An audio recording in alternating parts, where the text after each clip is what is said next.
Guys, welcome back to our YouTube channel learn science. तो बच्चों, कैसे आप लोग? उम्मीद करते हैं कि आप लोग बहुत अच्छे होंगे और आप लोगों की स्टडीज भी काफी अच्छी चल रही होंगी। तो बच्चों, हम आप लोगों के लिए लेकर आ गए हैं class 9 NCERT polity chapter number first, what is democracy and why democracy. तो बच्चों, चलिए स्टार्ट करते हैं आज का टॉपिक। जैसे कि बच्चों आप सभी जानते होंगे, जो बच्चे हमारे साथ पढ़ते हुए आ रहे हैं उन सभी को पता होगा कि हम लोग ज्योग्राफी का चैप्टर या ज्योग्राफी का सिलेबस जो है हम लोग उसको कंप्लीट कर चुके हैं। यानी हम लोगों ने हाफ ईयरली का सिलेबस कंप्लीट कर लिया है। हमारा जो टारगेट था हमने उसको अचीव कर लिया है। अब हम लोग बढ़ गए हैं पॉलिटी की तरफ और आज से स्टार्ट कर रहे हैं हम लोग पॉलिटी। अब हम लोग करेंगे इंशाल्लाह पॉलिटी का हाफ ईयरली का सिलेबस कंप्लीट। ओके, तो हमारे पास है chapter number first, what is democracy. ये पूरा चैप्टर इन्हीं दो क्वेश्चंस पर बेस्ड है कि डेमोक्रेसी क्या है और व्हाई डेमोक्रेसी, और डेमोक्रेसी ही क्यों। जब हम लोग ये चीज समझ लेंगे कि डेमोक्रेसी क्या है, तो उसके बाद हमारे पास सेकंड क्वेश्चन ये आता है कि हम लोग किसी दूसरे फॉर्म ऑफ गवर्नमेंट की बात क्यों नहीं करते। हम लोग डेमोक्रेसी डेमोक्रेसी डेमोक्रेसी क्यों करते रहते हैं, आखिर डेमोक्रेसी में ऐसा है क्या। तो जब हम आपको ये समझा देंगे कि डेमोक्रेसी क्या है, तो आप लोगों को ये बात तो आगे खुद ही समझ में आ जाएगी कि डेमोक्रेसी क्यों चाहिए हमें। ओके, तो डेमोक्रेसी क्या है इसके बारे में आप लोग कहेंगे मैम इतना दिमाग क्या लगाना, बचपन से पढ़ते हुए आ रहे हैं। अब्राहम लिंकन की डेफिनेशन हम लोग पढ़ते हैं कि democracy is a government of people bye the people for the people, simply. और क्या है डेमोक्रेसी? तो नहीं बच्चों, इसके आप लोगों को अपोजिट भी डेफिनेशन देखने को मिलती होगी कि democracy is of the people, of the people, by the people, by the people and for the people। तो ये तो इसकी अपोजिट डेफिनेशन देखने को मिल गई। तो हम लोग आज डेमोक्रेसी को लेवल अप करके इसको हम लोग समझने वाले हैं। अब तक जो आप लोगों ने क्लास 8 तक जो आप लोगों ने पॉलिटी पढ़ी, तो उससे हमारा लेवल अप हो गया, क्योंकि हम अब आ गए हैं क्लास 9 में। इसमें सारी चीजों का लेवल अप हो गया, क्योंकि ये क्लास 9, 10, 11, 12 डायरेक्ट आपकी कॉम्पिटिटिव एग्जाम से जाकर मिलती हैं। यहाँ से आपके क्वेश्चंस डायरेक्टली पूछे जाते हैं। तो इसीलिए आपको एक एक चीज को, यानी कहते हैं ना, बाल की खाल निकाल के समझना होता है। तो इसीलिए हम लोग आज डेमोक्रेसी, जो कि बहुत फेमस वर्ड है, उसको भी आज हम लोग समझने जाएंगे। तो in this chapter we try to understand difference between a democratic government and non democratic government. एक डेमोक्रेटिक गवर्नमेंट और दूसरी नॉन डेमोक्रेटिक गवर्नमेंट को समझेंगे, though it seems a democratic government. यही सबसे बड़ी छल कपट है जो हमें समझनी है, कि बहुत सारी गवर्नमेंट ऐसी दिखती हैं जो मतलब जो देखने में, अगर आप डेफिनेशंस को देखें, जो सिंपल डेफिनेशन दी जाती हैं, अगर उनको देखें तो आप लोग डायरेक्टली, अगर आप बिल्कुल बिना सोचे समझे उनको अप्लाई कर दे, तो आप लोगों को लगेगा सारी ऑलमोस्ट सभी जो है पूरे वर्ल्ड की कंट्रीज में डेमोक्रेसी है। तो यही हमें फर्क को समझना है कि कौन सी गवर्नमेंट डेमोक्रेटिक है, कौन सी नहीं है। कुछ उसके लक्षण, साइन, सिम्टम्स को देखते हुए हम लोग इसको समझेंगे। ओके, तो देखिए यहाँ पे मैंने आपके सामने 3 डिफरेंट कंट्रीज के प्रेसिडेंट्स की फोटो आपके सामने लगाई है। अब आप लोग क्या बता सकते हैं कौन कौन सी कंट्री के प्रेसिडेंट है? दो बड़े फेमस है, बल्कि तीनों ही बड़े फेमस है। यस, ऑफ कोर्स, जल्दी से बताइए ये कौन है? यस, ये है मिस्टर बराक ओबामा, जो कि है USA, United state of America के प्रेसिडेंट, एक्स प्रेसिडेंट है। तो यहाँ पर क्या है? यहाँ पर क्या है? Democracy. United state of India में क्या है? यूनाइटेड स्टेट ऑफ अमेरिका में क्या है? डेमोक्रेसी है। एंड ये है सेकंड, जिनको आप सभी जानते होंगे, जल्दी से बताइए। ये हमारे बहुत ही पड़ोसी, बहुत ही करीबी नेबर हैं, जो कि हमारी कंट्री में घुसे चले आ रहे हैं। यस, घुसने से आपको याद आ गया होगा, ये हैं चाइना की प्रेसिडेंट, लाइफ लॉन्ग प्रेसिडेंट, जब तक जिंदा है तब तक प्रेसिडेंट है। लेकिन ये भी क्या कहते हैं कि हमारे यहाँ क्या है? डेमोक्रेसी।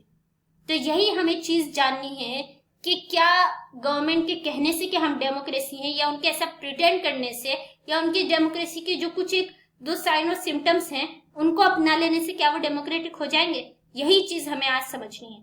एंड ये थर्ड, जिनको तो आप सभी बहुत अच्छे से जानते हैं, ये कहना भी नहीं चाहते कि हम डेमोक्रेसी, ये डायरेक्ट हम सभी जानते हैं कि ये डिक्टेटरशिप है इनके यहाँ क्या है? डिक्टेटरशिप है। तो बताइए जल्दी से कौन है ये? यस, बहुत फेमस है, धमकियां बहुत ज्यादा देते हैं। जब भी इनको अपनी कोई बात मनवानी होती है तो एक मिसाइल निकाल के ले आते हैं और कहते हैं कि हमारी बात मानो, नहीं तो हम इसको गिरा देंगे तुम्हारे ऊपर। यस, ये है नॉर्थ कोरिया के किम जोंग उन। तो ये हैं three different types of government. एक जो कि डेमोक्रेसी है, दूसरी जो कि प्रिटेंड करते हैं डेमोक्रेसी की, और तीसरी जो इंटरेस्ट ही नहीं रखते डेमोक्रेसी में, जो डिक्टेटरशिप पे यकीन रखते हैं। तो चलिए, ये हमारे लिए क्वेश्चन रहेगा कि why democracy, why not dictatorship, monarchy, कोई भी दूसरा फॉर्म ऑफ गवर्नमेंट क्यों नहीं, डिक्टेटरशिप ही क्यों। और दूसरा, डेमोक्रेसी, रियल डेमोक्रेसी और द वन हु प्रिटेंड, दोनों के बीच का डिफरेंस। ओके, तो इसी चीज को समझेंगे हम। देखिए, जब हम डेफिनेशन पढ़ लेते हैं किसी भी चीज की, हम लोगों ने डेफिनेशन पढ़ ली और हम लोगों ने जान लिया कि अच्छा ये डेमोक्रेसी है, तो हमारे पास उसके सामने उसको समझने के लिए कुछ फीचर्स आ जाएंगे सामने। फॉर एग्जाम्पल, फीचर्स को आप कुछ इस तरह समझिए कि अगर मैं आपसे कहूं कि देखो, ये तो मैंने आपको बता दिया कि क्लास 8 है, एक क्लास है, class example, for example class 8 है। मैं आपसे कहूं कि आप जाके क्लास 8 से चुन्नू को बुलाकर लेके आए। मान लीजिए चुन्नू एक स्टूडेंट है, हंसिए मत, चुन्नू इज आल्सो स्टूडेंट। बहुत सारे बच्चों के निकनेम होते हैं, जो बच्चे अभी खीखी करके हंस रहे होंगे ना, उन्हीं का निकनेम होगा घर में, चुन्नू, मुन्नू, गोलू, मोलू। तो चुन्नू नाम का एक स्टूडेंट है। ये तो मैंने आपको बता दिया कि क्लास 8 से चुन्नू नाम के, मतलब एक तरह से मैंने आपको डेफिनेशन दे दी। अब आप कहेंगे मैम क्लास 8 में तो तकरीबन 100 ऑफ स्टूडेंट्स हैं, उनमें से चुन्नू का कुछ साइन और सिम्टम्स, कुछ फीचर्स तो बताइए जिनको देख के मैं पहचान लूं कि यही चुन्नू है। तो मैं आपको कहूंगी कि चुन्नू क्या है, वो इतने फुट कुछ फुट लंबा है। चुन्नू का दूसरा फीचर ये है कि उसका स्किन कलर ब्राउन है। चुन्नू का थर्ड फीचर है कि वो ऐसे कपड़े पहनता है। यानी कुछ फीचर्स ऐसे हैं जो चुन्नू में पाए जाते हैं। तो जब आप क्लास 8 में जाएंगे जहां 100 ऑफ स्टूडेंट है, आप जिस बच्चे के अंदर ये तीनों फीचर्स 100% पाएंगे, आप कह लेंगे कि yes this is the Chunnu, यही चुन्नू है। तो इसी तरह डेमोक्रेसी की फॉर्म है कि जब हम लोगों ने डेमोक्रेसी की डेफिनेशन देख ली, उसी तरह उसके कुछ फीचर्स हैं। यानी जो ये 4 फीचर्स जिस टाइप ऑफ गवर्नमेंट में पाए जाएंगे, तो आप कह सकते हैं yes congratulation, you are a democratic form of government. तो इन फीचर्स को हम लोग आगे एक एक करके डिस्कस भी करने वाले हैं। तो सबसे पहले क्वेश्चन यही, व्हाट इज डेमोक्रेसी। अब तक हम लोगों ने इसकी डेफिनेशन नहीं पढ़ी। तो democracy is a form of government in which the rulers are elected by the people. Democracy एक ऐसा फॉर्म ऑफ गवर्नमेंट है, गौर से देखिए, जिनको मैंने हाईलाइट कर रखा है उनको अपने जहन में, अपनी आंखों के कैमरे में उनकी फोटो खींच लीजिए। Is a form of government in which the rulers are elected by the peoples, के ऐसी फॉर्म ऑफ गवर्नमेंट जिसमें रूलर्स जो है लोगों के द्वारा इलेक्ट होते हैं। अब कहेंगे मैम ये तो बहुत सिंपल है, ये तो बहुत सिंपल है, ये तो हमें भी पता था, इसमें नया क्या आपने बता दिया। तो बच्चों ये जो डेफिनेशन है, इसकी एक एक चीज को आप गौर से समझिए। यही तो हमारा लेवल अप है। जब हम लोग शुरू में कोई चीज पढ़ते हैं तो आपको सिंपल एक डेफिनेशन क्लास 9 में आपको दे दी जाती है। फिर जब क्लास 6 से जैसे आप स्टार्ट करते हैं, उसकी एक सिंपल डेफिनेशन आपको दे दी गई। क्लास 7 में थोड़ी सी उसके टाइप्स बताए गए, क्लास 8 में थोड़ा सा और डेवलप हुआ, क्लास 9 में उसका ऑपरेशन हो जाता है पूरा। तो यही हमें समझना है। तो this is a useful starting point. तो ये जो डेफिनेशन है, अब डेमोक्रेसी क्या है इसके लिए, तो वैसे देखें तो हम लोग, आप अगर अपनी एनसीईआरटी की बुक सामने लेकर बैठे होंगे, नहीं लेकर बैठे तो लेकर बैठ जाइए, तो वहां पे आपको पूरा एक स्टूडेंट एंड टीचर्स का पूरा आपको एक कन्वर्सेशन देखने को मिलेगा, वो आप लोग पढ़ लीजिएगा। तो देखा जाए तो बहुत सारे स्टार्टिंग पॉइंट है। तो उन सभी स्टार्टिंग पॉइंट्स में से ये एक शानदार स्टार्टिंग पॉइंट है, एक यूजफुल स्टार्टिंग पॉइंट है डेमोक्रेसी को समझने के लिए। This definition allow us to separate democracy from forms of government that are clearly not democratic. अगर इस डेमोक्रेसी को हम सीधा सीधा देख लें तो हमें सीधा सीधा ये पता लग जाएगा कि अगर हम मतलब बिल्कुल बिना इधर उधर दिमाग चलाए हुए सीधा सीधा देखें, तो जैसे नॉर्थ कोरिया को देख लें हम लोग, तो वहां पे ऐसा कुछ भी नहीं होता, ना वहाँ रूलर्स जो है वहाँ, ना वहाँ इलेक्शन होता और ना ही लोग वहां पे चुनते। तो सीधा सीधा हमें पता लग गया वो वहां पे क्या है, डेमोक्रेटिक गवर्नमेंट नहीं है। जैसे कि म्यांमार में है, वहां पे आर्मी रूलर्स हैं जो कि लोगों के द्वारा इलेक्ट होते ही नहीं है, बिल्कुल वहां पे उनकी अपनी चलती है। तो ये क्या है, ये बिल्कुल भी डेमोक्रेटिक नहीं है। हमें डेमोक्रेसी की डेफिनेशन से पता लग रहा है। सऊदी अरबिया है, नेपाल में अभी तो आ गया है डेमोक्रेसी। देखिए नेपाल का जो फ्रीडम स्ट्रगल था वो हम लोगों ने क्लास 8 में काफी अच्छे से पढ़ा था। आप लोग जो पढ़ना चाहते हैं तो आप लोगों को क्लास 8 की वीडियो लेक्चर में पॉलिटिक्स में जरूर मिलेगा, आप लोग पढ़िएगा। ओके, तो जैसे सऊदी अरबिया है, वहां पे लोग तो नहीं चुनते, वहां पे वही बादशाह का बेटा बादशाह बनता है। तो इसीलिए हमें इस डेफिनेशन से सिंपली पता लग रहा है कि ये तो डेमोक्रेटिक नहीं है। तो अब आप कहेंगे कि इसमें समझने के लिए क्या है, आगे तो बढ़िए बच्चों, देखिए ना कैसे कैसे लोग और कैसी कैसी कंट्रीज आपको देखने को मिलती, कितनी छल का माया कपट है इस वर्ल्ड में। This simple definition is not adequate. अब हम लोगों ने सऊदी अरब और म्यांमार को देख लिया, तो आप लोगों को लगा कि हम लोगों ने पहचान लिया डेमोक्रेसी क्या है, लेकिन ये सिंपल सी डेफिनेशन ये काफी नहीं है। It reminds that democracy is people's rule. ये हमें ये तो बताता है कि डेमोक्रेसी पीपल्स का रूल है, but if we use this definition is in an unthinking manner, we would end up calling almost every government that holds an election a democracy. अगर हम इसी डेफिनेशन को बिल्कुल अनथिंकिंग मैनर में use करें, बिना सोचे समझे हम लगा दें कि जहां जहां इलेक्शंस हो रहे हैं, जैसे हमने कहा rulers are elected by the people, जहां जहां पूरी कंट्री में, पूरे वर्ल्ड में इलेक्शंस हो रहे हैं, सभी जगह क्या है, डेमोक्रेसी है। तो तकरीबन फिर आप क्या कहेंगे, पूरे वर्ल्ड में तकरीबन सभी, ऑलमोस्ट सभी कंट्रीज में क्या है, डेमोक्रेसी है। तो इसीलिए हमें सोच समझ के लगाना पड़ेगा, कुछ फीचर्स हमें फिट करने पड़ेंगे कि ये फीचर्स पे खरे उतरते हैं कि नहीं उतरते हैं। तो that would be very misleading. तो इससे क्या होगा, हम लोग बहुत मिसलीड रहेंगे, हम लोग कोई डेमोक्रेटिक है या नहीं है उसके दिखाने से, सिर्फ के नाम के लिए वो इलेक्शंस करा रहे हैं, डेमोक्रेटिक हो गए, तो क्या है कि हम सही नतीजे पे नहीं पहुंच पाएंगे। That is why we need to carefully distinguish between a government that is a democracy and one that pretends to be one. तो इसीलिए हमारे लिए जरूरी है कि हम लोग एक जो जेन्युइन डेमोक्रेटिक गवर्नमेंट है और जो दूसरी जो कि प्रिटेंड कर रही है, अपने आप को सिर्फ दिखावे के लिए इलेक्शंस वगैरह करा रही है, उनके दरमियान हम लोग जो है डिस्टिंग्विश डिफरेंस कर सके। We can do by understanding each words in this definition carefully and spelling out. तो जिस तरह मैंने आपको कहा कि जो जो वर्ड हम लोगों ने हाईलाइट कर रखा था, तो हम उन एक एक वर्ड्स का ऑपरेशन करके हम सही जो हमारा अचीवमेंट है, जो गोल है, जो हमारा टारगेट है, उसको अचीव कर पाएंगे कि कौन सी गवर्नमेंट डेमोक्रेटिक है, कौन सी नहीं है, और feature out of the democratic government, और हम लोग जो एक डेमोक्रेटिक गवर्नमेंट के फीचर्स हैं उसको समझ पाएंगे। ओके बच्चों, तो चलिए स्टार्ट करते हैं। देखिए हम लोगों ने बहुत ही सिंपल डेफिनेशन जो की थी, democracy is a form of government in which the ruler are elected by the people, ये क्या है, डेमोक्रेसी है। तो इससे बहुत ही सिंपल डेफिनेशंस के साथ हमने स्टार्ट किया था। तो जब ये डेफिनेशन आपके सामने आती है तो आपके जहन में बहुत सारे क्वेश्चन उठते हैं, नहीं उठते हैं तो आपको उठाना होगा। एजुकेशन यही तो आपको सिखाती है ना कि आप सवाल करें, सवाल करना आपको सिखाती है। तो दिस रेजेस मेनी क्वेश्चंस, कि इससे बहुत सारे क्वेश्चन उठते हैं कि who are the rulers in this definition. अगर हम रूलर्स की बात कर रहे हैं कि in which the rulers, who are the rulers, rulers कौन होंगे, कोई फॉरेनर होगा, कोई एलियन होगा, या कोई खास लोग होंगे जो रूलर्स बनेंगे, कोई अपर कास्ट के लोग होंगे, कौन होगा जो रूलर होगा। तो यही क्वेश्चन है, what kind of elections constitutes a democratic election. और इलेक्शंस तो बहुत सारे होते हैं, डरा धमका के भी इलेक्शन होता है, मारपीट के भी इलेक्शन होता है। तो वो कौन सा इलेक्शन होगा जिसको हम कहेंगे कि ये एक डेमोक्रेटिक इलेक्शन है। Who are the people who can elect the rulers और गेट इलेक्टेड एज रूलर्स। जैसा कि हमने कहा elected by the people, elected मतलब इलेक्शंस। अब इलेक्शन सबसे पहले ये कि किस टाइप का इलेक्शन होगा, दूसरा यही कि कौन लोग होंगे, बाय द पीपल, हमने कहा इलेक्टेड बाय द पीपल, वो ऐसे कौन से खास लोग होंगे जो लोगों को चुनेंगे। कोई फॉरेनर्स आएंगे चुनने के लिए, कोई बड़े बड़े अमीर मालदार लोग होंगे, कौन लोग होंगे, हु आर द पीपल्स।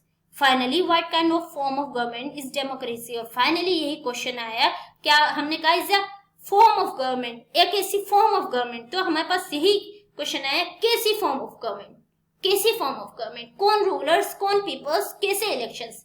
तो यही सारे क्वेश्चंस का आंसर पाने के लिए हम लोग क्या करेंगे, सबसे पहले हम लोग फीचर्स को देखेंगे, फिर उस फीचर्स का ऑपरेशन करके उसको एग्जांपल्स के साथ सेट करते हुए पूरे वर्ल्ड के डिफरेंट कंट्रीज से एग्जांपल्स लेके एक एक चीज को बहुत डीपली जाके समझेंगे, जिसकी वजह से आपको 100% क्लियर हो जाएगा कि who is a democratic government and who is not. तो फीचर ऑफ डेमोक्रेसी यही है, जैसे कि मैंने आपको कहा चुन्नू को पहचानने के लिए चुन्नू के कुछ फीचर्स, कुछ साइंस, कुछ सिम्टम्स होंगे, जिसके तहत आप लोग ये जानेंगे, जिसके ऊपर वो सभी फीचर्स अप्लाई होंगे, आप कहेंगे दिस इज द चुन्नू। इसी तरह डेमोक्रेसी को जानने के लिए कि उसमें क्या होगा। अगर आप ढूंढने निकले कि ये कंट्री डेमोक्रेसी है या नहीं, तो आप लोग एक पेन ले लीजिएगा और एक अपने साथ पेपर रख लीजिएगा और इन चारों फीचर्स को लिख लीजिएगा 1 by 1। ओके, 1 by 1 इन चारों को लिख लीजिएगा। जब जो कंट्री इन चारों फीचर्स पे खरी उतर जाए ना, तो आप उनको कॉन्ग्रेचुलेशन कहकर आ जाइएगा कि you are a democratic form of government, you have a democracy. तो क्या होगा सबसे पहले feature, major decisions by elected leaders. ऐसी कंट्री में जो कि डेमोक्रेसी अपने आप को कहती हो, उसमें जो मेजर डिसीजंस होंगे या फाइनल डिसीजंस होंगे वो इलेक्टेड लीडर्स, यानी जो लीडर्स इलेक्ट होकर आएंगे, जिनको लोग चुनेंगे वोट द्वारा, वो लेंगे। Major decisions are elected by the people. Free and fair electoral competition, वहां पर फ्री एंड फेयर यानी पाक साफ, फ्री बिल्कुल आजाद निष्पक्ष, फेयर मतलब साफ सुथरा, बिना डराए, बिना धमकाए, बिना मारे, बिना पीटे, और इलेक्टोरल कंपटीशन होगा। कंपटीशन मतलब जब अपोजिशन होगी, यानी बहुत सारी अपोजिशन पार्टीज के साथ कई सारी पार्टीज के दरमियान कंपटीशन होगा। एक ही पार्टी होगी आपको चूज करने के लिए, तो वहां तो कंपटीशन हुआ ही नहीं। तो free and fair electoral competition होगा ऐसी गवर्नमेंट में। और थर्ड, 1 person 1 vote 1 value होगा। एक पर्सन को एक वोट देने का हक होगा। पहली बात, वहां पे वोट देने का हक होगा। दूसरी बात, 1 person को 1 वोट होगा और उसके 1 वोट की वैल्यू होगी 1, यानी एक बंदे की वोट की वैल्यू 1, एक की वैल्यू 10 नहीं। तो वहां पे 1 person 1 वोट 1 वैल्यू होगा। वहां पे सबसे फोर्थ एंड सबसे मेन इंपॉर्टेंट जो उसके फीचर होगा डेमोक्रेसी का, वो होगा वहां पे रूल ऑफ लॉ होगा and respects for rights. Rule of law यानी कानून का शासन होगा, और वहां पे जो सिटीजन्स है उनके राइट्स की रेस्पेक्ट होगी। देखिए बच्चों, जो लोग प्रिटेंड करते हैं डेमोक्रेटिक बनने के लिए, वो इन तीनों की तो नकल उतार लेते हैं। मतलब लोगों को दिखाते हैं कि डिसीजंस जो है वो इलेक्टेड लीडर्स ले रहे हैं, चाहे वो पीछे से खुद ले रहे हो। वहां पे इलेक्शंस भी हो जाते हैं, वहां पे लोगों को वोट देने का भी हक हो जाता है। लेकिन ये जो फोर्थ होता है ना, ये बहुत टफ होता है। यहीं आगे बड़ी बड़ी जो बहानेबाज जो कहते हैं ढोकले वाली जो गवर्नमेंट होती है, वो यहाँ पे आगे हार मान जाती हैं। तो जो इस गवर्नमेंट के अंदर, जिस कंट्री की गवर्नमेंट के अंदर ये चारों चीजें, ये चारों साइंस, ये चारों फीचर्स पाए जाते होंगे, वो क्या होगी, एक डेमोक्रेटिक फॉर्म ऑफ गवर्नमेंट होगी। तो चलिए अब इन चारों फीचर्स को भी हम अच्छे से समझेंगे, क्योंकि अगर हम ऊपर से देखें, मोटा मोटी देखें, तो हमें तकरीबन सभी कंट्रीज में जो है ये चारों फीचर्स भी देखने को मिल जाएंगे। क्योंकि वो लोग जो नकल कर रहे हैं, तो वो भी अकल का यूज कर रहे हैं ना, वो भी इन फीचर्स को दिखाने की कोशिश करते हैं। लेकिन क्या वो 100% सही तरीके से इस चीज का इस्तेमाल कर रहे हैं, ये हमें तब पता लगेगा जब हम इन एक एक फीचर को खोल खोल के पढ़ेंगे, एग्जाम्पल के साथ पढ़ेंगे। तो चलिए स्टार्ट करते हैं। तो हम लोगों के पास है फीचर नंबर फर्स्ट, जो हम लोगों ने अभी पढ़ा कि major decisions by elected leaders, के जो मेजर डिसीजंस होंगे वो इलेक्टेड लीडर्स के द्वारा लिए जाएंगे। तो देख लेते हैं। तो इसको समझने के लिए हम लोगों ने पाकिस्तान का एग्जाम्पल लिया है, पाकिस्तान का एग्जाम्पल सेट किया है। ओके, तो पाकिस्तान की एग्जाम्पल से हम देखेंगे कि किस तरह मेजर डिसीजन जो है वो इलेक्टेड लीडर्स के हाथ में होनी चाहिए किसी भी डेमोक्रेटिक गवर्नमेंट में। In Pakistan, general Parvez Musharraf led a military coup in October 1999। देखिए यहाँ जो चीज हाईलाइट, जो नेम्स, जो आपको जो ईयर्स दिए गए हैं, वो सब आप लोग अपने दिमाग में फिक्स कर लीजिएगा और बहुत गौर के साथ सुनिएगा। ये आपसे 1 मार्क्स के क्वेश्चन बन सकते हैं और आपसे किसी भी तरीके से क्वेश्चन पूछा जा सकता है कि पाकिस्तान में जनरल परवेज मुशर्रफ की लीडरशिप में एक मिलिट्री कूप यानी आप लोगों ने सुना होगा ना कि सैनिकों ने तख्ता पलट कर दिया, हुकूमत का तख्ता गिरा दिया, हुकूमत पलट दी। तो मिलिट्री कूप हुआ अक्टूबर 1999 में। He overthrew a democratically elected government and declared himself the chief executive of the country. उन्होंने एक डेमोक्रेटिकली इलेक्टेड गवर्नमेंट को गिरा दिया, उसका तख्ता पलट दिया और अपने आप को chief executive of the country घोषित कर दिया। ओके, अनाउंस कर दिया अपने आप को। Later he change his designation to president and in 2002 held a referendum in this country that granted him a 5-year extension. देखिए जब ऐसा हुआ तो वहां पे डेमोक्रेटिकली इलेक्टेड गवर्नमेंट थी, तो सब लोगों ने अपोज किया होगा, लोगों ने प्रोटेस्ट किया होगा, शोर मचाया होगा। तो उसने क्या किया, अपने आप को चीफ एग्जीक्यूटिव से बदलकर 2002 में अपने आप को प्रेसिडेंट बना लिया, अपने आप को प्रेसिडेंट बना लिया, यानी अपने आप को जायज करार देने की कोशिश की। और फिर उन्होंने एक रेफरेंडम पास करवाया। रेफरेंडम यानी लोगों से यस और नो का अप्रूवल लेना चाहा, यस और नो का अप्रूवल लेना चाहा अपने लिए 5 ईयर एक्सटेंशन के लिए। तो Pakistani media, human rights organisation and democracy activist said that the referendum was based on malpractices and fraud. तो वहां की पाकिस्तानी मीडिया, सभी ह्यूमन राइट्स, उन्होंने कहा ये जो रेफरेंडम था ना, ये सिर्फ दिखाने के लिए था। ये दिखाने के लिए इसलिए था क्योंकि देखिए बच्चों, प्रोटेस्ट होता है, जनता की ताकत सबसे बड़ी ताकत होती है। जनता चाहे तो बड़ी बड़ी हुकूमतों को उखाड़ के फेंक देती है। जैसे हम लोगों ने, हम सब, जब जनता चाहे निहत्ती हो लेकिन जनता की पावर सबसे बड़ी होती है। जैसे कि हम लोगों ने ब्रिटिशर्स को भगा दिया, तो इसी तरह क्या किया कि वहां के उन्होंने रेफरेंडम जो पास करवाया सिर्फ जनता को शांत कराने के लिए, ताकि जनता को ये दिखा सके कि नहीं भाई, आप ही लोगों के अप्रूवल से हम यहाँ टिके हुए हैं। तो लेकिन पाकिस्तानी मीडिया ने कहा कि ये सब सरासर फ्रॉड था। In August 2002 he issued a legal framework order. अब उन्होंने सबसे बड़ी चाल चलनी शुरू की अपनी 2002 में, कि उन्होंने क्या किया, लीगल फ्रेमवर्क ऑर्डर स्टार्ट किया that amended the constitution of Pakistan, जिसने कॉन्स्टिट्यूशन ऑफ पाकिस्तान को ही अमेंड करके रख दिया। यानी कि खुद बने सबसे पहले और अब पूरी सारी चीजों पे कब्जा जमाना शुरू कर दिया। अब अमेंड क्या किया कि अकॉर्डिंग टू दिस ऑर्डर, यानी जितनी पावर थी सबको कुल मिला के सारी पावर को घुमा फिरा के अपने हाथ में लेना चाहा। तो उनके ऑर्डर तो देखिए, उनका according to their change the president can dismiss the national and provincial assemblies. President तो खुद बने हुए थे, यानी प्रेसिडेंट जो है कोई वो नेशनल और प्रोविंशियल असेंबलीज को डिसमिस कर सकता है।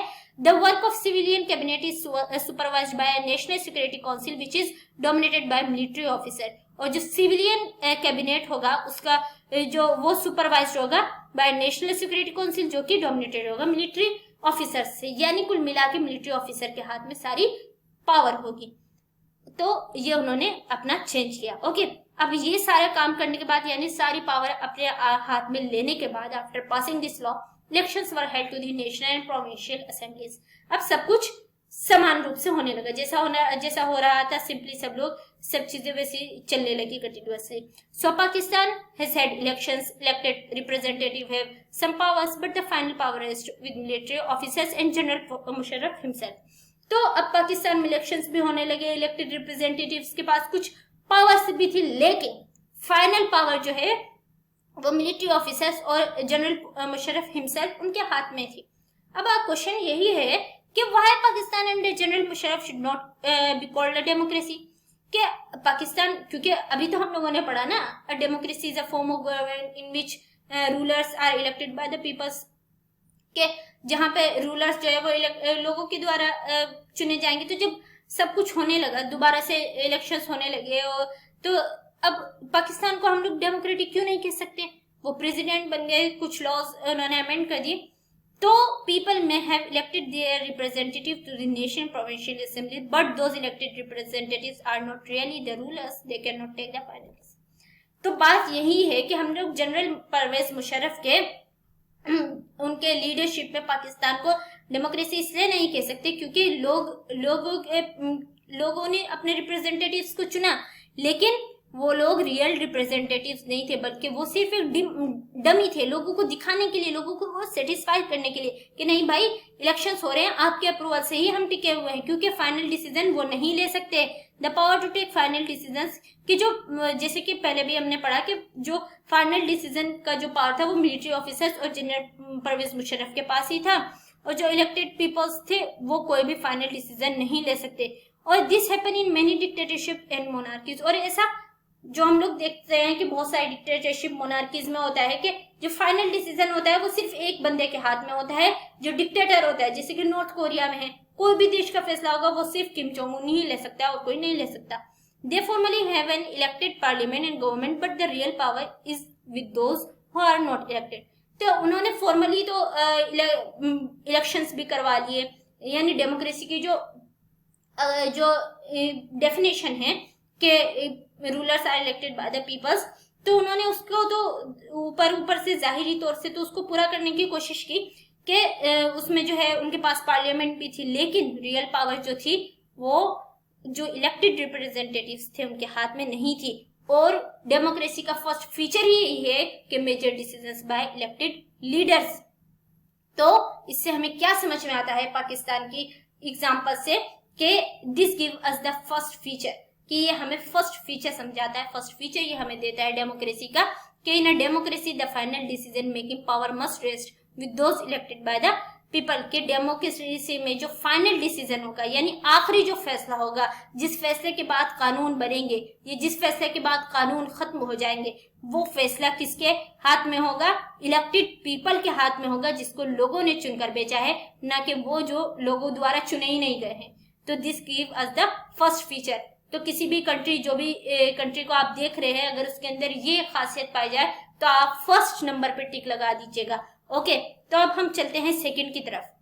Second, free and fair electoral competition, यानी किसी भी कंट्री को डेमोक्रेटिक होने के लिए free and fair electoral competition, इसमें दो चीजें दी गई, free and fair and electoral competition. आप एक ऐसी भी कंट्री को देखेंगे जहां कंपटीशन ही नहीं है, जहां ऑप्शन नंबर 1 भी आप हैं, ऑप्शन नंबर 2 भी वही है, ऑप्शन नंबर सी भी वही है। तो ऐसी भी कंट्रीज हैं। किसी भी कंट्री को दूसरी जो दूसरी फीचर है खरा उतरने के लिए डेमोक्रेसी पर, वो क्या है? Free and fair electoral competition. तो चलिए इस वाले एग्जाम्पल को समझने के लिए हम लोग चाइना और मेक्सिको के इस वाले फीचर को समझने के लिए हम लोग चाइना और मेक्सिको का एग्जाम्पल देखेंगे। अभी हम लोगों ने first feature major decision by elected leaders को समझने के लिए हम लोगों ने पाकिस्तान को देखा। इसके लिए हम लोग दो कंट्रीज चाइना और मेक्सिको को देखेंगे, जिसके अंदर दोनों ये जो दो इसके अंदर चीजें दी गई हैं, बजाहिर एक ही लग रहा है लेकिन दो इसके अंदर चीजें दी गई हैं। इन दोनों टर्म्स को, इन दोनों फीचर्स को हम समझेंगे। तो चाइना का एग्जाम्पल देख लेते हैं फर्स्ट, कि चाइना में क्या हो रहा है कि इलेक्शंस होते हैं एवरी 5 ईयर। Very good. वहां पे पार्लियामेंट भी है जिसका नाम क्या है? क्वांगू देबू दाहू, यानी नेशनल पीपल्स कांग्रेस। देखिए बच्चों, ये नाम आप याद कर लीजिएगा, आपसे पूछा जा सकता है। यहाँ पे थोड़ा सा वर्ड चेंज किया जा सकता है, स्पेलिंग चेंज की जा सकती है, तो इसको प्रॉपरली देख लीजिएगा। तो आप लोग सिंपल नेशनल पीपल कांग्रेस कह सकते हैं। पार्लियामेंट भी है उनके पास। The National People's Congress has the power to appoint the president of the country. Very good.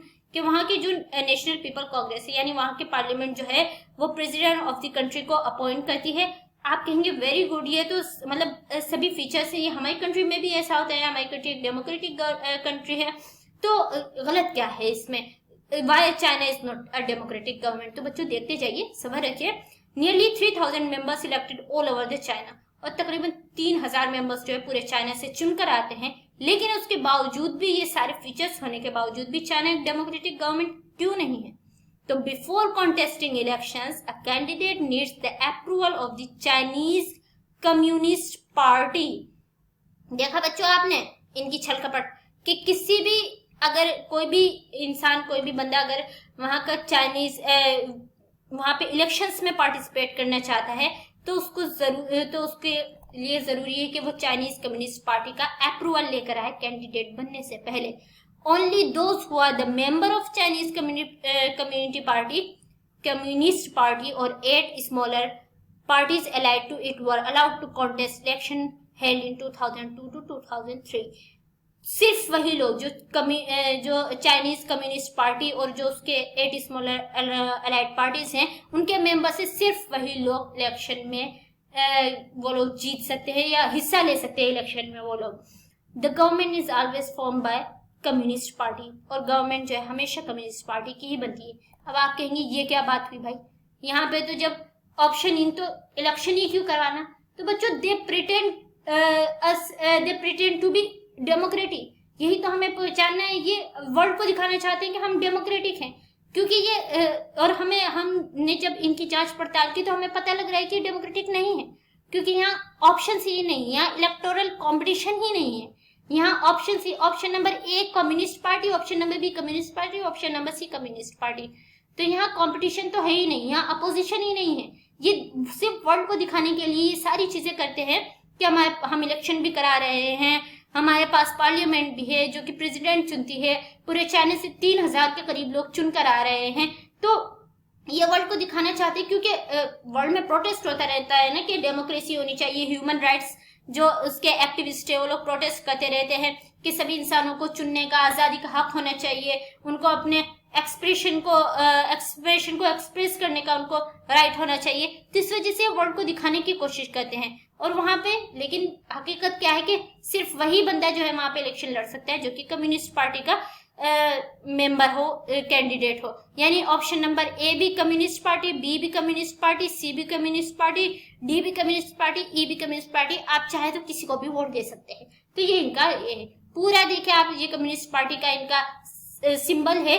ये पूरी पार्लियामेंट जो है वो पूरी कम्युनिस्ट पार्टी की है। यानी ऑप्शन नंबर ए भी यही है, ऑप्शन नंबर बी भी यही है और ऑप्शन नंबर सी भी नहीं। यहाँ इलेक्टोरल कंपटीशन नहीं है। So that's why we can not say China is a democratic form of government, China have a democratic form of government. China एक डेमोक्रेटिक फॉर्म ऑफ गवर्नमेंट है ही नहीं, क्योंकि यहाँ कंपटीशन है ही नहीं। तो इसीलिए यहाँ पे अपोजिशन का होना भी जरूरी है। तो इसीलिए हम लोग ये कह सकते हैं, चाहे चाइना कितनी ही कोशिश कर ले, कितने ही प्रिटेंड कर ले डेमोक्रेटिक बनने के लिए, लेकिन वो डेमोक्रेटिक नहीं है, क्योंकि ये फीचर पे खरा नहीं उतर रहा। अब हम लोग मैक्सिको को पढ़ेंगे। मैक्सिको में हम लोग समझेंगे मैक्सिको की एग्जांपल में फ्री एंड फेयर इलेक्शंस के बारे में।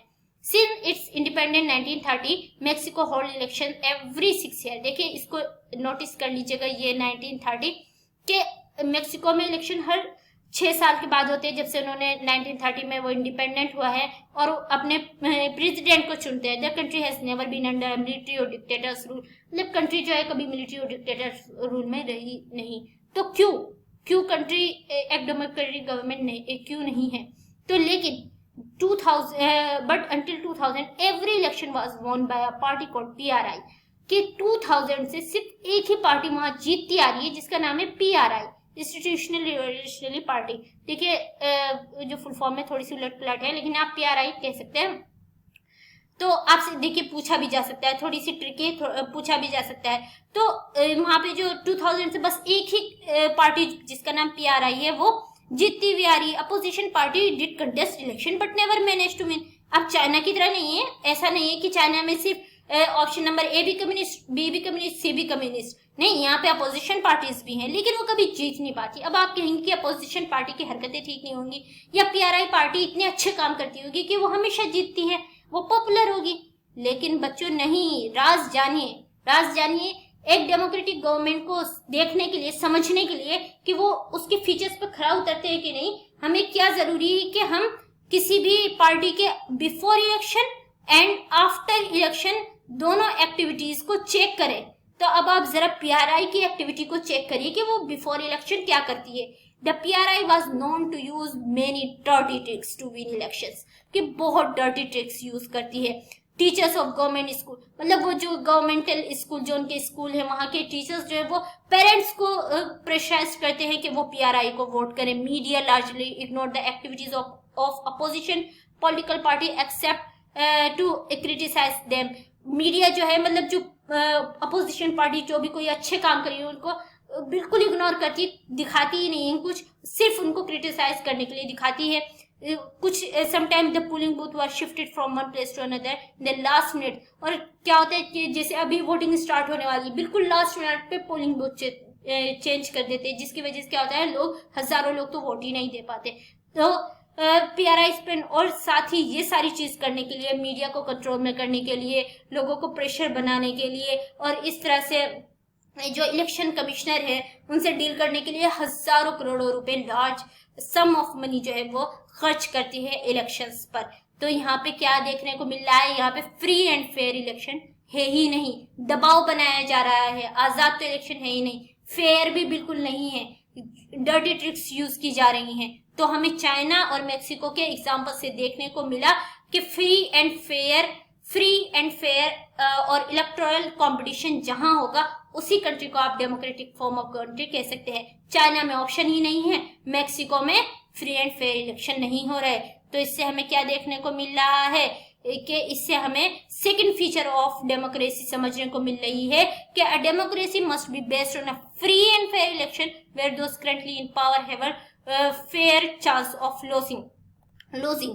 कि डेमोक्रेसी एक ऐसी एक ऐसी फॉर्म ऑफ गवर्नमेंट होती है जिसमें फ्री एंड फेयर इलेक्शन हो और जो करंटली रूलिंग पार्टी है उसको मतलब हारने का खौफ हो, यानी उसके पास ऑप्शंस हो, लोगों के पास ऑप्शंस हो कि अगर उसने सही काम नहीं किया कि वो दूसरे को जिता सकती है। जैसे हमने चाइना में देखा, वहां तो ऑप्शंस ही नहीं, वहां हार ही नहीं सकती रूलिंग पार्टी। तो यही हमें सेकंड फीचर देखने को मिला।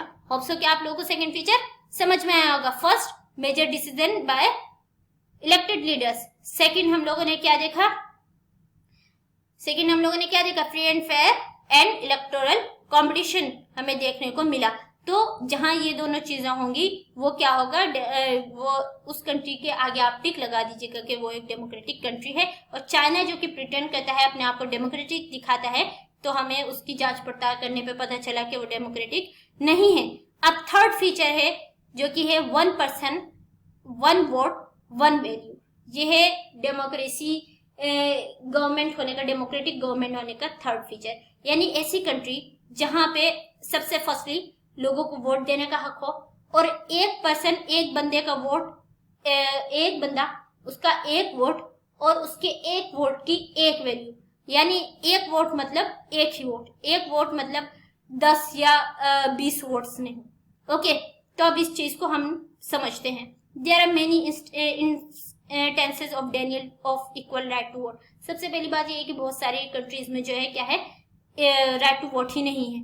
इन Saudi Arabia women do not have the right to vote. के सऊदी अरेबिया में 2015 तक, अब तो है 2015 तक वुमेन्स को राइट टू वोट नहीं था। Estonia has made its citizenship rules in such a way that people belonging to Russian minority find it difficult to get the right to vote. अब देखिए एस्टोनिया, पहले मैं आपको दिखा दूं, ये कंट्री है, ये देखिए, ये एक रशिया के बराबर में एक बड़ी सी कंट्री है। इसमें जो रशियन माइनॉरिटीज रहते हैं उनको जो है बहुत डिफिकल्ट होती है राइट टू वोट के लिए, मतलब उनको वोट का हक हासिल करने में बहुत डिफिकल्टीज होती है। रशियन माइनॉरिटीज वो नहीं जो आज ही आके बसे, जो मतलब जिनकी कई जनरेशन से वो वहां, उनके फादर्स, फोर फादर्स, उनके फादर्स जो कई जनरेशन से वहां बसे हुए, उसके बावजूद भी रशियन माइनॉरिटीज, रशियन होने की वजह से, यानी रेसिस्ट, वहां पर रेसिज्म वहां चलता है, रेसिस्ट है वहां के लोग, तो उनको राइट टू वोट में ये हक हासिल करने में परेशानी होती है। इन Fiji the electoral system is such that the vote of indigenous Fiji has more value than that of an Indian Fijian। कि फिजी में क्या होता है, फिजी पहले आप देख लीजिए जो कि एक आइलैंड है। यहाँ ये आप देख रहे हैं फिजी आइलैंड, ये एक आइलैंड है। यहाँ पे क्या है कि एक फिजी का वोट, जैसे अभी हम लोगों ने पढ़ा ना डेमोक्रेटिक फॉर्म ऑफ गवर्नमेंट में क्या होगा, 1 पर्सन 1 वोट 1 वैल्यू होगा। Okay, 1 person 1 vote 1 value. लेकिन फिजी में क्या होता है कि जो वहां के इंडिजीनियस फिजी है, यानी जो वहां के ओरिजिनल फिजी हैं, वहां उनके वोट की वैल्यू ज्यादा होती है इंडियन फिजियन के मुकाबले में, उनके कंपैरिजन में। तो अब आप सोचेंगे वहां इंडियन कैसे पहुंच गए। देखिए बच्चों, जब ब्रिटिशर्स ने कॉलोनियल अपना रूल यहाँ पे लागू किया था हमारे इंडिया में, जब उन्होंने कॉलोनियल पूरा मतलब कॉलोनियल जो उन्होंने कंट्री बना दी थी, तो उन्होंने क्या किया था हम सभी जानते हैं, आप लोगों ने हिस्टोरिकल ड्रामाज में, मूवीज में भी देखा होगा, वो यहाँ से लोगों को सप्लाई करते थे, यहाँ से मजदूरों को सप्लाई करते थे। मजदूरों को क्या, यहाँ के सिटीजन्स को सप्लाई करते थे ब्रिटिश में, ताकि वो वहां जाकर मजदूरी करें, उनके काम करें। इसी तरह फिजी में क्या होता है, वो एक आइलैंड है, वहां पे खेती बहुत अच्छी होती है, तो उन्होंने यहाँ से मजदूरों को, इंडियंस को उठा के वहां पे फिजी में सप्लाई कर दिया, ताकि वो वहां पे उनके लिए खेती बाड़ी कर सके। तो इसीलिए इंडियन फिजियन, अब वो लोग वहीं के होके रह गए, उनके फादर्स और फादर्स। कितने टाइम से हम लोगों ने 1947 में ही आजादी हासिल की है, उसके बावजूद वहां के एक जो ओरिजिनल फिजी है उसके मुकाबले जो इंडियन फिजियन है उसके वोट की वैल्यू कम होती है। तो ये एक डेमोक्रेटिक फॉर्म ऑफ गवर्नमेंट नहीं है। एक डेमोक्रेटिक फॉर्म ऑफ गवर्नमेंट में 1 पर्सन 1 वोट और 1 वैल्यू ही होगा, यानी एक वोट का मतलब एक ही vote. Democracy is based on fundamental principle of political equality. तो डेमोक्रेसी इस तरह की पॉलिटिकल इक्वालिटी के ऊपर बेस्ड है, इस तरह की चीजें नहीं होती एक डेमोक्रेटिक फॉर्म ऑफ गवर्नमेंट में। और that give us the third feature of democracy. और इन तमाम एग्जांपल से हमें थर्ड फीचर ऑफ डेमोक्रेसी समझ में आया कि in a democracy each adult citizen must have 1 vote and each vote must have 1 value. सबसे पहले बात जो हम लोग सभी जानते हैं कि एक डेमोक्रेसी में एक एडल्ट यानी 18+ हर बंदे को वोट देने का हक हासिल होगा। सबसे पहली बात, उसको वोट देने का हक हासिल होगा। सेकंड, एक वोट का मतलब होगा एक vote, 1 vote and each vote must have one value, एक वोट का मतलब एक ही वोट। ओके, तो this give the third feature of democracy. तो हमें इससे थर्ड फीचर ऑफ डेमोक्रेसी समझ में आता है, यानी अब आप इस पे भी टिक लगा सकते हैं। जिस कंट्री के अंदर ये तीनों लक्षण पाए जाते होंगे वो किसकी तरफ बढ़ रही है, डेमोक्रेसी की तरफ बढ़ रही है। अब हम लोग पढ़ेंगे fourth and the last and the main important feature of the democracy, जो कि है rule of law and respect for rights. देखिए बच्चों, अच्छे जो प्रिटेंड करते हैं ना डेमोक्रेटिक कि हम एक डेमोक्रेटिक फॉर्म ऑफ गवर्नमेंट है, हमारे यहाँ तो डेमोक्रेसी है ये वो, तो वो लोग भी यहाँ आके जो है हार मान जाते हैं। यहीं पे आके उनकी पोल खुल जाती है कि किसी भी डेमोक्रेटिक फॉर्म ऑफ किसी भी कंट्री में डेमोक्रेसी होने के लिए वहाँ क्या होना चाहिए, रूल ऑफ लॉ होना चाहिए। यहीं आके अच्छे ढह जाते हैं, खत्म हो जाते हैं। और वहां पे रेस्पेक्ट फॉर राइट्स होनी चाहिए, जो सिटीजन के राइट्स हैं, जो फंडामेंटल राइट्स हैं, उनकी रेस्पेक्ट होनी चाहिए। तो चलिए, रूल ऑफ लॉ हम सभी जानते हैं, हमारी कंट्री में India have rule of law. India में क्या है, रूल ऑफ लॉ है, यानी कानून का शासन है। कानून की निगाह में सब लोग बराबर है, कानून से बड़ा कोई नहीं, चाहे वो कोई ऑफिशियल गवर्नमेंट है, चाहे वो प्राइम मिनिस्टर है, प्रेसिडेंट है, कोई भी है, वो कानून से बड़ा नहीं है। तो चलिए, इसी चीज को समझने के लिए हम लोग एग्जांपल ऑफ जिम्बाब्वे लेंगे। अभी तक हम लोग डिफरेंट कंट्रीज के एग्जांपल लेते हुए डिफरेंट फीचर्स को समझते हुए आए हैं। तो इस फीचर को समझने के लिए हम जिम्बाब्वे का एग्जांपल लेंगे कि जिम्बाब्वे जो कि 1980 में इंडिपेंडेंट हुआ था, since then the country has been independent ruled by ZANU PF. ZANU PF जो कि एक पार्टी है, जब से कंट्री आजाद हुई है वो ज़ानू पीएफ ही वहां पे शासन कर रही है, रूल कर रही है। The party ZANU PF led the freedom struggle. देखिए, अब आप कहेंगे ज़ानू पीएफ पीआरआई की तरह, नहीं, ज़ानू पीएफ के पास वजह भी है। वजह यह है कि ज़ानू पीएफ ने जो फ्रीडम स्ट्रगल है उसको लीड किया था। हमारी भी इंडिया में यही हुआ था, जो कांग्रेस थी उसके 1947 टू 1975 तक कांग्रेस का ही शासन रहा। अब हम ये तो नहीं कह सकते कि कांग्रेस जो है गलत तरीका यूज कर रही थी, कांग्रेस तो जेन्युइन थी। तो इसी तरह हम लोग ज़ानू पीएफ पे भी उंगली नहीं उठा सकते कि ज़ानू पीएफ ने क्योंकि जो है फ्रीडम स्ट्रगल को लीड किया था। लीडर जो कि उनके रॉबर्ट मुगाबे जो कि उस पार्टी के लीडर हैं, rule the country since independence. वो जो है जब से कंट्री आजाद हुई है, जब से उसको रूल कर रहे हैं, कंट्री को रूल कर रहे हैं। तो आप कहेंगे सिंपल, जिस तरह कांग्रेस इस तरह है। लेकिन बच्चों नहीं, जैसे मैंने आपको भी कहा कि हमें डेमोक्रेटिक गवर्नमेंट के फीचर्स को भी सही से समझने के लिए before and after the elections जो वहां की रूलिंग पार्टी है उसकी एक्टिविटी को चेक करना ज्यादा जरूरी है। तो इसीलिए, लेकिन बात यह है कि ज़ानू पीएफ वही काम कर रही थी, वो जेन्युइन तरीका नहीं यूज कर रही थी। दे यूज अनफेयर प्रैक्टिसेस, वो जीतने के लिए अनफेयर प्रैक्टिसेस यूज कर रही थी। वो उन्होंने क्या किया, चेंज कॉन्स्टिट्यूशन सेवरल टाइप्स, यानी रूल ऑफ लॉ के बजाय रूल ऑफ लॉ करना शुरू कर दिया, कानून पे ही शासन करना शुरू कर दिया, सारे कानून उसको अपने मुताबिक मोड़ने शुरू कर दिए। जैसे कि हम लोग ने पाकिस्तान में भी देखा, जनरल परवेज मुशर्रफ ने क्या किया, सब लोगों को लोगों को यही कहा जाता है ना कि डेमोक्रेसी में रूल ऑफ लॉ होना चाहिए, तो उन्होंने लॉ ही ऐसे बना दिए जो उनके मुताबिक हो। तो इसीलिए रूल ऑफ लॉ नहीं हुआ, बल्कि वहां पे क्या हुआ, रूल ऑफ लॉ हो गया, कानून पे ही शासन हो गया। तो इन्होंने क्या किया, जिम्बाब्वे में इन्होंने ज़ानू पीएफ ने कई बार कॉन्स्टिट्यूशन चेंज किया अपनी सत्ता बनाए रखने के लिए, अपनी चेयर बचाए रखने के लिए। Opposition party harassed and their meeting disturb. Opposition parties को इन्होंने डराया, धमकाया, उनकी मीटिंग्स को डिसमिस किया। टेलीविजन, रेडियो, मीडिया सब गवर्नमेंट के द्वारा कंट्रोल थे और वो सिर्फ रूलिंग पार्टी की तारीफ करते रहते थे दिन रात। हैरेस जर्नलिस्ट एंड प्रेशराइज जजेस, आप लोगों ने भी कई बार सुना होगा। जर्नलिस्ट यानी जो एंकर, पत्रकार, सहाफी जिसे हम लोग बोलते हैं, उनको हैरेस्ट किया गया, उनको मारा गया, पीटा गया। और प्रेशराइज जजेस, और कई बार कोर्ट, हमारे जब डेमोक्रेटिक गवर्नमेंट होती है तो कोर्ट होती है, तो कोर्ट ने कई बार जो उनके खिलाफ फैसले सुना दिया, जो उनको रोका गया, तो कुछ फैसलों को तो उन्होंने इग्नोर ही मार दिया, कोर्ट को कुछ समझा ही नहीं अपने सामने। और बाकी फिर जजेस को प्रेशराइज किया कि वो उनके मुताबिक फैसला दे, जो उनके खिलाफ जाएगा उस जज को वो मार देते थे, उनको हरेस्ट करते थे। तो ये सारी चीजें क्या होती थी, तो इनसे क्या पता लगा कि रूल ऑफ लॉ तो नहीं हो रहा था, बल्कि रूल ऑफ लॉ हो रहा था, यानी कानूनों को अपने मुताबिक चेंज किया जा रहा था, जो कि एक डेमोक्रेटिक कंट्री का फीचर नहीं है। सो डेमोक्रेटिक कंट्री बनने के लिए रूल ऑफ लॉ होना चाहिए, कानून के मुताबिक चलना चाहिए। तो द एग्जाम्पल ऑफ जिम्बाब्वे में हमें क्या दिखा कि shows that the popular apply of the rulers is necessary in a democracy but is not sufficient.